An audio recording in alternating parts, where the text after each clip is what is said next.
Good morning everybody. आज हम लोग हिंदी साहित्य से संबंधित पाश्चात्य विद्वान रिचर्ड्स के बारे में अध्ययन करेंगे। इससे संबंधित प्रश्न बीए, एमए तथा अन्य प्रतियोगी परीक्षाओं में पूछे जाते हैं। रिचर्ड्स के काव्य के संबंध में जो विचार दिए उसी के बारे में हम लोग विस्तार से अध्ययन करेंगे। उन्होंने कहा कि काव्य में शब्द विवेचन मुख्य होता है और इसी शब्द शक्तियों के अध्ययन हम काव्य में करते हैं और शब्दों को काव्य की इकाई माना। उनका मानना था कि विज्ञान के महत्व को देखते हुए कविता के लिए कुछ भी जगह नहीं रह जाएगा। जिस तरह से विज्ञान का महत्व बढ़ रहा है, एक समय ऐसा आएगा कि कविता का महत्व खत्म हो जाएगा और यह आशंका बढ़ती ही गई। रिचर्ड्स को इस बात की आशंका थी। उसे दूर करने के लिए अपने साहित्य शास्त्र का निर्माण किया और उसमें वैज्ञानिकता और मनोविज्ञान का सहारा लिया। उसमें वैज्ञानिकता का और मनोविज्ञान का सहारा लेकर कविता को और उत्कृष्ट कविता बनाने के लिए उन्मुख हुए और यही आशंका जो उनकी थी वह दूर करने में सफल भी हुए। कविता को मानव सभ्यता की रक्षा हेतु माना।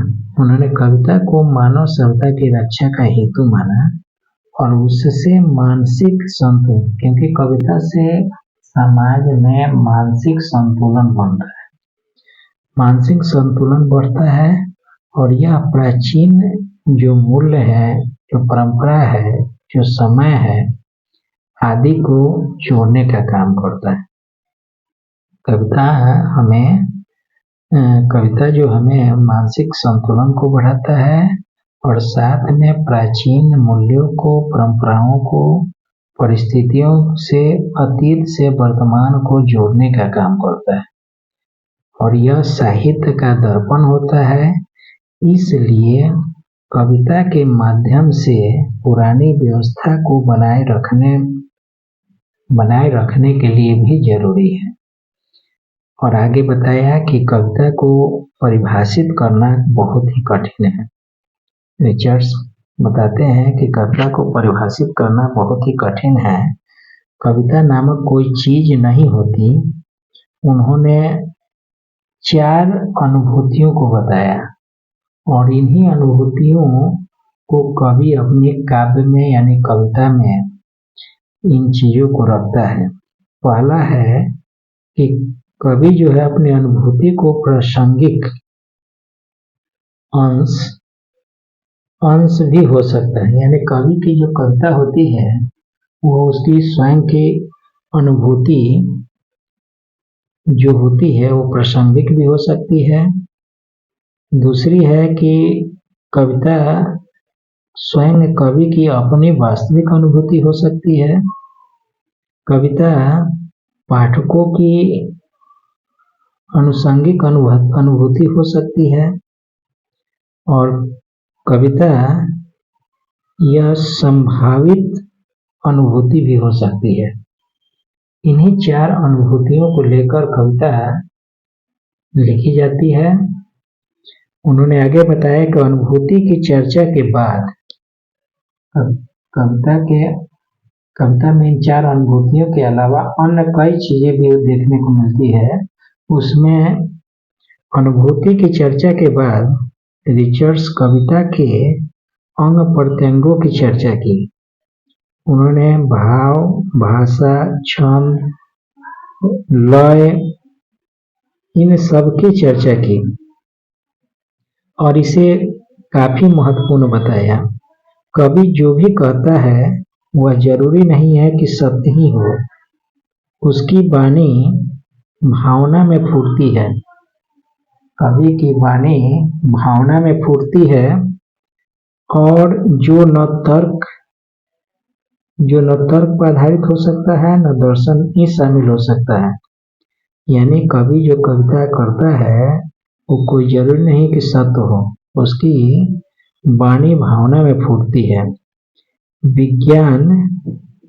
विज्ञान स्पष्ट ज्ञान देकर कविता को नष्ट करने का काम करता है, जिसके कारण कविता को खतरे में डाल दिया है। कविता में जो शब्द हैं उसके क्रम और गद्य में जो शब्दों के क्रम होते हैं दोनों में अंतर होता है। पद्य के शब्दों के क्रम अलग होते हैं और गद्य के शब्दों के क्रम अलग होते हैं, और इसलिए कविता गद्य से भिन्न है और कविता गद्य से भिन्न होकर ध्वन्यात्मक और लयात्मक होती है, जिससे शब्द, अर्थ, भाव, कल्पना, बुद्धि, तत्व आदि शामिल रहता है। यानी कविता जो है जिसमें ध्वन्यात्मक और लयात्मक होता है, जिसके शब्द, अर्थ, भाव, कल्पना, बुद्धि, तत्व आदि शामिल रहता है। ध्वनि शब्द, तत्व और छंद का परिणाम स्वरूप संगीत का गुण काव्य में ग्रहण करता है। ध्वनि शब्द, तत्व और छंद का परिणाम स्वरूप काव्य में संगीत का रूप धारण करता है। कविता में कवि के भाव या व्यक्तित्व की सार्वभौम प्रकाशन होता है। कविता में कवि के भाव या उसके व्यक्तित्व का सार्वभौम प्रकाशन होता है। इसमें अलग स्थानांतरण करके वह पाठकों को स्थानांतरित करता है। छंदों की स्थिति में अंतरंगिश भावबोध को ग्रहण कर लेती है। कविता रागात्मक और तथ्यात्मक खोज वैज्ञानिक स्तर पर होता है, जिसे बुद्धि की जरूरत होती है, जबकि रागात्मकता में बौद्धिकता जरूरी नहीं है। कविता में छद्म कथनों को प्रमुखता होती है। कविता में संवेगों की अभिव्यक्ति होती है। इस प्रकार रिचर्ड्स ने कविता के संबंध में अपनी कुछ चिंताएं और कुछ आशंकाएं व्यक्त की और उसे दूर करने के लिए कुछ प्रमुख महत्वपूर्ण बिंदुओं पर जोर देने की बात कही और उसके महत्व को भी बताया कि क्यों कविता समाज और राष्ट्र के लिए जरूरी है, व्यक्ति के लिए जरूरी है, और एक कविता से हमें किन किन बातों का पता चलता है और कविता किस परिवेश में होती है। इन सारी बातों को विस्तार से उन्हें बताया। धन्यवाद।